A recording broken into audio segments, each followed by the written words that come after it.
operations for Al-Qaeda in the Arabian Peninsula, and said that al-Awlaki had been responsible for directing attacks aimed at killing Americans. Now at this point I want to pause just to sort of say something outside of this story.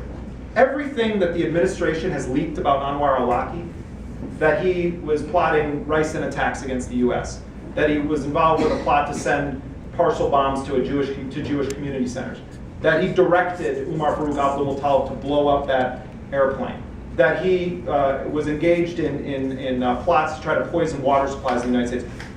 Every single bit of that may be true. I don't know. All of it may be true. And I would say, let's just suppose for a moment that it is true. Then the question is not about who is Anwar al-Awlaki, it's about who are we.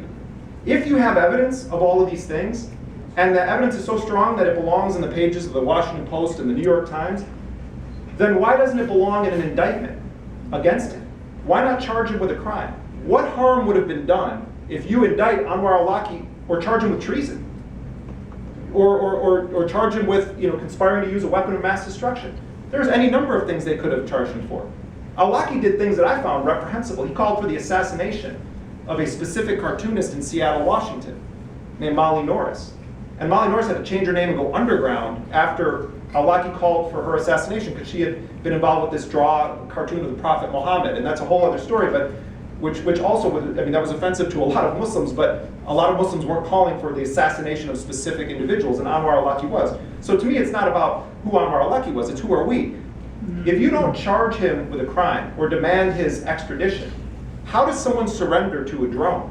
What rights do US citizens have to confront their accusers or to see the evidence against them?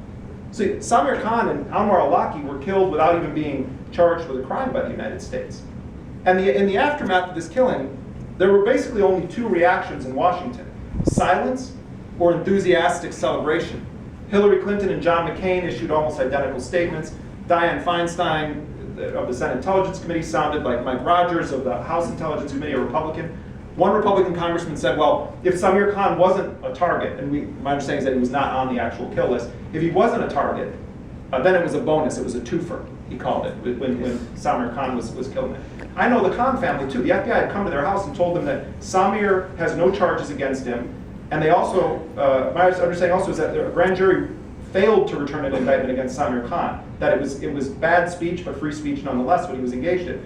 So you have these two American citizens killed, neither charged with a crime, in a direct strike ordered by the President of the United States, and it's cheer-led in Washington or silence. The only voices that rose up to say anything about this were the predictable ones. Ron Paul, who at the time was running an insurgent campaign for the Republican nomination for president, and Dennis Kucinich, who both said, we've crossed a dangerous line here in our society by assassinating our own citizens without charge and without trial.